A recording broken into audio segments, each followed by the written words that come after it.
ঢাকঢোল পিটিয়ে মধ্যপ্রাচ্যে শক্তি প্রদর্শনে নেমেছিল যুক্তরাষ্ট্র।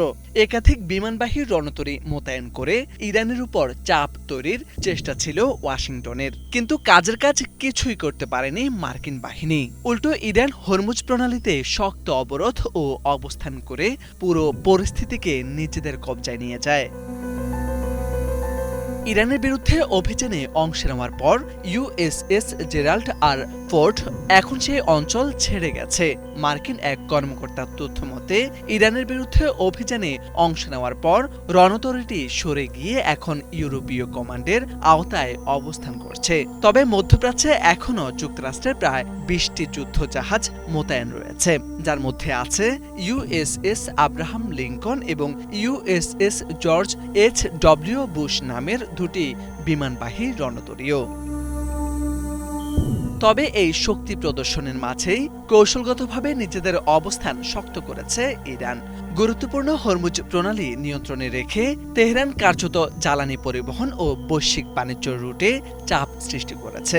ফলে সামরিক উপস্থিতি থাকলেও বাস্তব নিয়ন্ত্রণ নিয়ে প্রশ্ন উঠেছে ওয়াশিংটনের সক্ষমতা নিয়ে।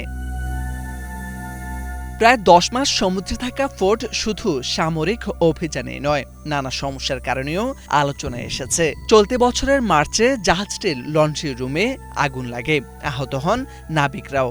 পাশাপাশি শৌচাগার ব্যবস্থার বড় ধরনের ত্রুটিও সামনে আসে, যা দীর্ঘমেয়াদী মোতায়েনের সক্ষমতা নিয়েও প্রশ্ন তোলে।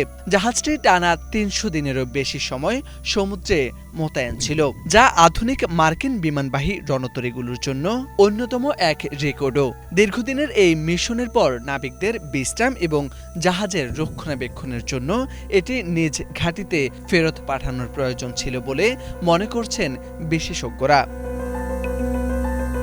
এদিকে যুদ্ধবিরতি চললেও তা কার্যত অচল অবস্থার মতো।